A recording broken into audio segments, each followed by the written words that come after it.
Hi guys, నేను మీ Trinath. Hope you are doing great. నేటికి మణిపూర్లో గొడవలు స్టార్ట్ అయ్యి సుమారు 21 మంత్స్ కావస్తుంది. 219 మంది పైగా చనిపోయారు, 1000 మంది పైగా గాయపడ్డారు, 60,000 మంది పైగా మణిపూర్ని వదిలిపెట్టి వెళ్ళిపోయారు, 5,000కు పైగా గుళ్ళని మళ్ళీ ఇంకా ఇళ్ళని కూడా కూల్చివేయడం జరిగింది. సో అయితే వీటన్నిటికీ అసలు ఎందుకు అంతా జరుగుతున్నాయో నేను ఈ వీడియోలో చెప్పబోతున్నాను ఫ్రెండ్స్. మీరు ఏంటంటే ఈ వీడియోని మొత్తం ఎండింగ్ దాకా చూడండి.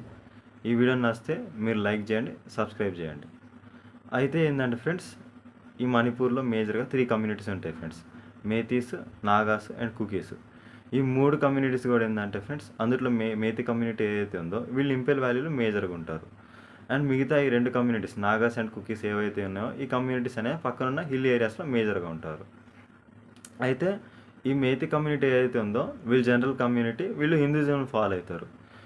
ఈ నాగాస్ అండ్ కుకీస్ కమ్యూనిటీస్ ఏవైతే ఉన్నాయో వాళ్ళు ఎస్టీ కమ్యూనిటీ, వాళ్ళు క్రిస్టియానిటీని ఫాలో అవుతారు. అయితే ఈ మేతి కమ్యూనిటీ ఏంటంటే ఫ్రెండ్స్, ఇక్కడ యాక్చువల్గా పొలిటికల్గా డామినేట్ కమ్యూనిటీ. అంటే మణిపూర్ అసెంబ్లీలో ఏంటంటే 60 సీట్స్ ఉంటాయి. ఆ 60 సీట్స్లో కూడా మేజర్గా వీళ్ళే ఉంటారు, ఒక 40 సీట్స్ వరకు. అయితే ఇందులో 3 కారణాలు ఉన్నాయి ఫ్రెండ్స్. ఇందులో యాక్చువల్గా ఈ గొడవలు అనేటివి ఎందుకని అంటే, ఫస్ట్ కారణం వచ్చేసి యాక్చువల్గా ఈ మేతి కమ్యూనిటీ ఏదైతే ఉందో వాళ్ళు జనరల్ అయ్యేసరికి వాళ్ళు ఈ హిల్ ఏరియాస్లో ల్యాండ్స్ కొనలేరు. కానీ ఈ Kuki and Naga and Kuki communities ఏవైతే ఉన్నాయో వాళ్ళు ఎస్టీ అయ్యేసరికి వాళ్ళు ఈవెన్ ఇంపెల్ వ్యాలీలో ల్యాండ్స్ కొనుక్కోవచ్చు, లేదంటే వాళ్ళు ఇష్టం వచ్చిన చోట కూడా ల్యాండ్స్ అనేటివి కొనుక్కోవచ్చు. ఇది ఒకటో కారణం. రెండో కారణం ఏంటంటే యాక్చువల్గా అక్కడ ప్రొటెస్ట్ చేస్తున్నారు ఆ స్టూడెంట్స్ యూనియన్ వాళ్ళు. ఆ స్టూడెంట్స్ యూనియన్ వాళ్ళు ప్రొటెస్ట్ చేస్తున్నప్పుడు యాక్చువల్గా అక్కడ ఒక మాబ్ అనేవాళ్ళు అక్కడున్న మేతి కమ్యూనిటీ పీపుల్ మీద గొడవ పడటం జరిగింది. ఆ గొడవ కాస్త మేతి కమ్యూనిటీ వాళ్ళు ఏంటంటే ఇంకా మొత్తం స్టేట్ అంతా రిటాలియేషన్స్ అవ్వడం, ఇంకా అయ్యంతా కూడా గొడవలుగా మారడం జరిగింది. మూడోది ఏంటంటే ఫ్రెండ్స్, యాక్చువల్గా ఈ కుకీ కమ్యూనిటీ వాళ్ళు ఏంటంటే యాక్చువల్గా వాళ్ళు ఒక పిటిషన్ ఫైల్ చేయడం జరిగింది. ఆ పిటిషన్ ఏంటంటే యాక్చువల్గా ఈ మేతి కమ్యూనిటీ వాళ్ళు వచ్చేసి మేజర్గా పొలిటికల్లీ డామినేట్ కమ్యూనిటీ. ఆ పొలిటికల్లీ డామినేట్ అవ్వడం వల్ల డెవలప్మెంట్ అంతా కూడా మెజారిటీ వాళ్ళు ఉన్న ఏరియాస్లోనే ఆ డెవలప్మెంట్ అనేది ఉంటుందని చెప్పి మెయిన్గా ఈ కుకీ కమ్యూనిటీకి వచ్చేసి వాదన. సో ఈ 3 కారణాల వల్ల కూడా అక్కడ యాక్చువల్గా గొడవలు అనేవి స్టార్ట్ అవ్వడం జరిగింది. మళ్ళీ మీరు చూసుకుంటే కూడా మణిపూర్లో ఒకసారి ఫైర్స్ అనేవి జరిగినాయి. ఆ ఫైర్ అనేది ఏంటంటే ఫ్రెండ్స్, యాక్చువల్గా ఆ మయన్మార్లో ఏంటంటే కుకీ కమ్యూనిటీ ఉంటుంది.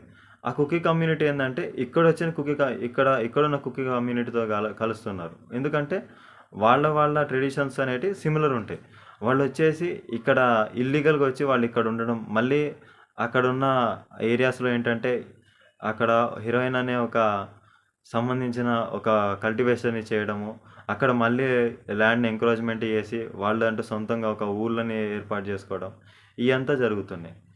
ఇవన్నీ జరగడం వల్ల మళ్ళీ ఇంకోటి ఏంటంటే ఈ సీఎం గారిది కూడా ఆయనదేదో వాయిస్ రికార్డింగ్ బయటకు రావడం, అది మళ్ళీ ఇంకా అక్కడ ఏవైతే అలయన్స్ పార్టీస్ ఉన్నాయో బీజేపీకి సంబంధించి వారిది సపోర్ట్ అనేది వాపస్ తీసుకోవడం, మళ్ళీ వీటన్నిటి వల్ల ఆయన సీఎం గారు కూడా